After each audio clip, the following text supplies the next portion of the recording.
About 2 years ago I made a video talking about my 10 favorite albums from Nerds with Wound, but as a result of focusing exclusively on albums, I ended up leaving behind what is my actual favorite Nerds with Wound release, something that I mentioned at the beginning of the video, and that is an EP of 2008 by the name of the Bacteria Magnet. So in the third episode of Alpha-27 Essentials, we're gonna talk about one of the greatest experimental releases I've ever heard, Nerds with Wound's The Bacteria Magnet. This is actually one of the first things that I recall listening by Nerds with Wound, back when I was getting into more experimental music, and this was definitely one of the biggest standouts. I was so fascinated by how creative those 4 tracks were that I ended up buying a compilation that would contain the whole EP, called Terms and Conditions Apply. If I recall correctly, this is probably the first album of Nerds with Wound that I bought physically, and also one of the first albums that I bought back when I started collecting CDs and vinyl records. This is a double CD containing other works like Rusk of Coercion and the album Erroneous, a selection of errors, including previous unreleased material. I had no idea about any of this beforehand. I just bought a double CD because of its first 4 tracks. For me back in the day, this was one of the weirdest releases I could think of, and while I've listened to many bizarre releases as the time would go on, very few of them have stood out and have been as compelling as this EP. Now before we even talk about this EP, there is an album that needs to be mentioned, which is heavily associated with this release, and that's Huffin Rag Blues. Which at first glance it makes sense considering the similarities in the collage art and art direction, and while Nerds with Wound has been for a very long time a solo project of Steven Stapleton, he has collaborated with numerous artists over the years, and in the case of Huffin Rag Blues, this is an album done with Andrew Lillis, one of the most notable names associated with the Nerds with Wound name that has been part of numerous releases over the years. Apart from that though, the release is filled to the brim with a ton of guest appearances on vocals, spoken word, and also horns and percussion. This is one of the most unique and varied releases under the Nerds with Wound name, an album that consists of a familiar formula of sound collage and music concrete, but with a strong emphasis on vocal jazz, lounge, and multiple references to old vocal jazz hits. It's dark, unpredictable, chaotic, and sinister, while also really atmospheric at times, and 3 of the 4 tracks of the Bacteria Magnet are alternate versions of Huffin Rag Blues tracks. Now, maybe there's a bias on my part having listened to the Bacteria Magnet first, but no matter how many times I come back to those tracks, I can't help but feel that the alternate versions are much better than the originals. In my opinion, they improve on what the originals did, and so instead of making this EP feel like a bunch of outtakes from Huffin Rag Blues, it evolves into something beyond that. So let's go track by track and see why the Bacteria Magnet works even better in my opinion. So at first we start with a pretty intense and chaotic moment with Cruisin for a Bruising, probably one of the most imaginative and creative combinations of sounds I've heard in a track like ever. In its main patterns, it's basically like standard jazz loops that have a mysterious noir aura to them, only to be constantly interrupted by cars passing by in high speed, horns, drifts, and crashing. Lots of crashing. The original is such an oddball, messy and chaotic. The sampling choices, the panic making the cars really feel like they come and go from one direction to another, the siren sounds, everything sounds so crisp, it's engaging and has you at the edge of your seat. At the second half, the loop devolves into sounding unhinged and manipulated, and it makes for a really nice touch the way it ends. But the inclusion of a second, more bombastic and energetic beat on the Bacteria Beats mix elevates this idea to a whole new level. One of the main things in which I believe the Bacteria Beats mix does a better job compared to the original is with all of the surrounding spoken word sampling that is present in lots of parts throughout the song. Not only does it include more quantity and also more absurd dialogues, for example right at the beginning, but some of the already existing samples get more of a spotlight by not being interrupted with the rest of the music with its loop, but rather letting the samples play by themselves. This significantly elevates the experience in terms of its pacing, giving a bit of a room from going from one transition point to the next. And its break towards the middle simply adds to the mood and the absurdity, with just making you think how much more unpredictable can this possibly get. Even with the first half feeling really similar with what the original was doing, even the way the car samples were used felt a bit more balanced. But like I said before, the final minutes are the ones that steal the show. The way the second jazz loop is introduced is with the loud car crash, and then it's non-stop insanity. Having a very groovy loop accompanied with some bizarre loud percussion at certain occasions, a kinda funny sounding horn loop towards the end, and most importantly, an onslaught of cars, just going from left channel to the right and vice versa, going at insane speeds, crashing, and it just gets so loud and so distracting.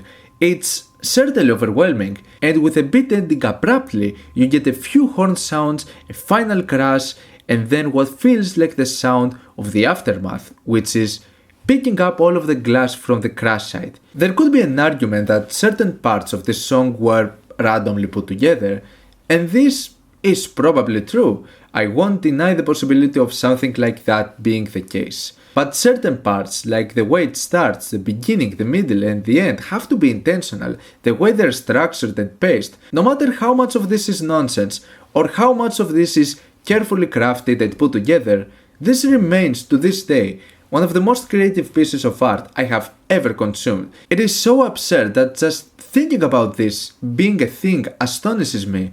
Purely having to describe this to someone is fascinating. Like, yeah, this is a jazzy song combined with sounds of vehicles drifting and crashing. Depending on who you ask, this might sound stupid or genius, but no matter the answer, the result is absolutely ridiculous, and I love discovering ridiculous art and sharing it with people, expressing my opinions about it. And I don't think I've ever heard anything remotely similar to this. It's so over the top. I'm impressed how anyone can come up with something like this in the first place. So, after the intense introduction that constantly has you at the edge of your seat, the EP completely changes mood with the very next song, which is By Mir Bist Sen. If that title feels familiar, it's because this is actually from a very popular vocal jazz track by the Andrews Sisters back in 1937.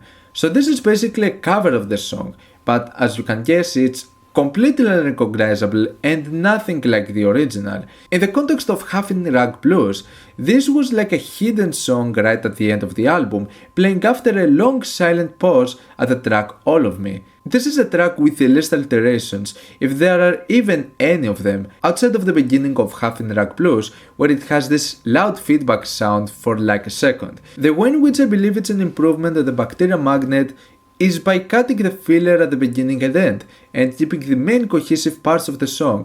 Unlike Cruisin for a Bruising, the track is way more minimal and straightforward, and also kinda silent. The track mostly consists of a low frequency bass-like sound that feels a bit like static and just loops itself over and over again. There is this very subtle background ambience, which is dark and haunting, and then you have the vocal performances of Suzy Frenza, who does an incredible job on keeping up with the mysterious and alienating atmosphere. The vocals are soft and mellow, and with enough use of reverb to feel like another addition to all of the soothing sounds surrounding this track.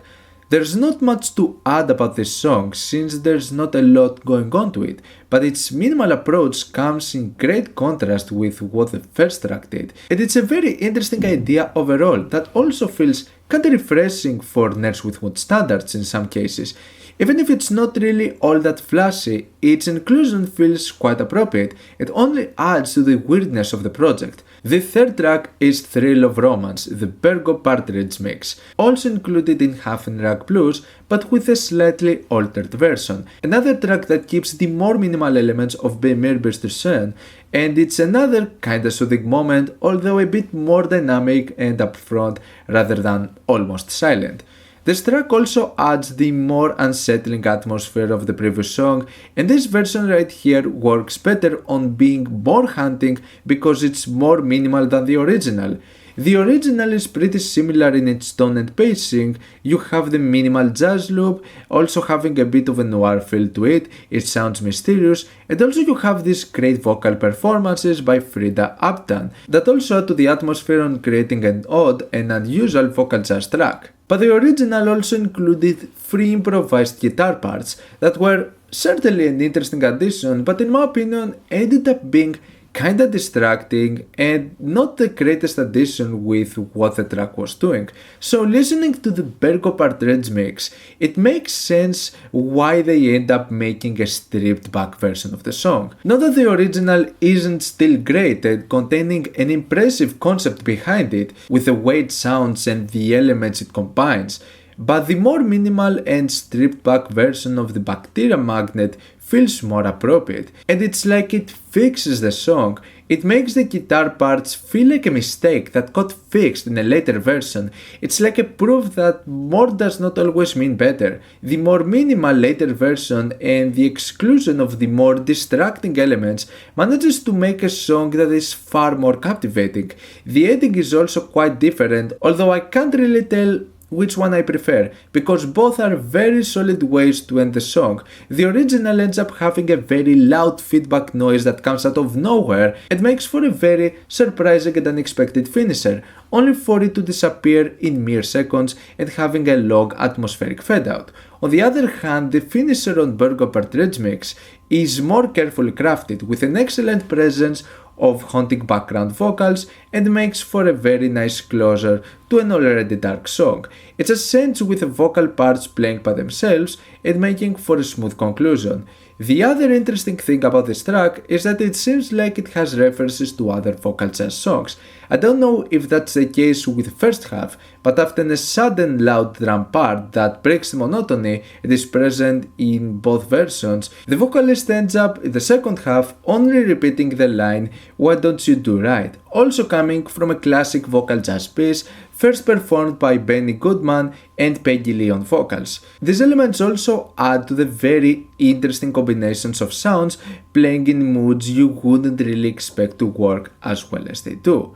And finally, the EP ends with a chaotic and crazy moment, the only completely original track out of the project, which is The Bottom Feeder. Funnily enough, this is possibly the most popular Nerds with Wounds song on YouTube, attached with clips of 2 films by Jiri Barta, and it couldn't make for a more fitting choice for the Staff of Nightmares.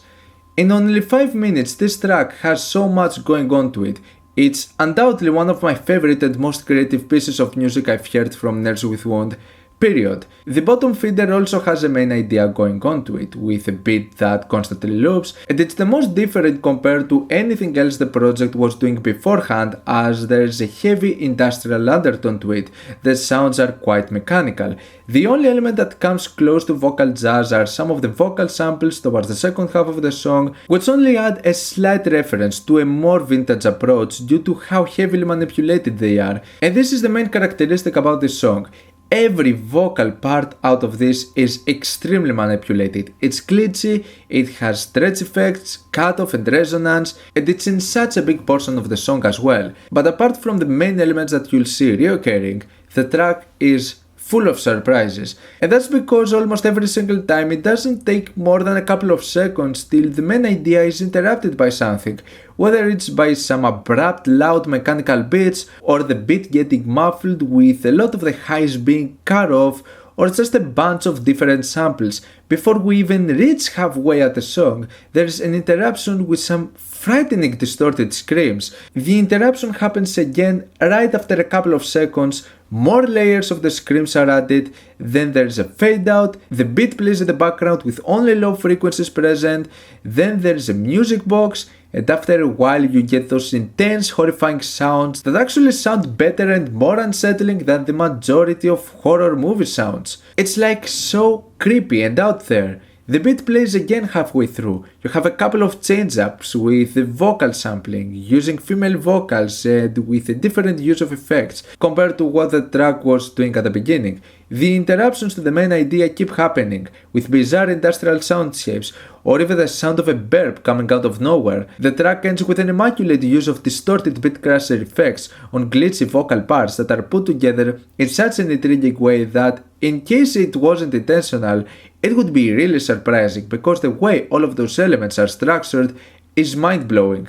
The track is extremely overwhelming and really hard to describe. Even in my attempt to cover some of the highlights of this song, doesn't really give it justice. It's hard to unpack anything that's going on with it, and why all of its parts work with such cohesion, because it feels like it's all over the place. However, I don't think this song would work better in any other way. This is Industial with sound collage and Plunderphonics at its finest, and every single oddity to it feels like it serves its purpose. Such a unique and intriguing idea, with a ton of unsettling sounds, surprising abrupt cuts and transitions, and extraordinary vocal manipulations. So, as a whole, the way this EP is structured is very interesting. It starts with a blast, a very messy and bizarre moment, then the other two tracks are way more simplistic and soothing in comparison, and then the final track is nightmare fuel. And all of that within the context of an experimental sound collage release with heavy elements and references to vocal jazz. This release is insane, and it manages to bring so much to the table with just 4 tracks in 26-minute runtime. I've never seen any other release trying to replicate this concept and this level of experimentation. The combination of sounds, genres and ideas has become one of my biggest influences for lots of years when it comes to creating music and coming up with new and refreshing ideas. And while this is the case for a lot of Nerds with Wound stuff, the Bacteria Magnet still remains one of the most imaginative, creative and bizarre musical pieces I've had the pleasure of discovering all over the years. And that's why the Bacteria Magnet by Nerds with Wound is an essential. Let me know down in the comments your thoughts about this release. Leave a like if you enjoyed the video, subscribe for more content like this. Thank you for watching, and I'll see you all in the next video. Goodbye.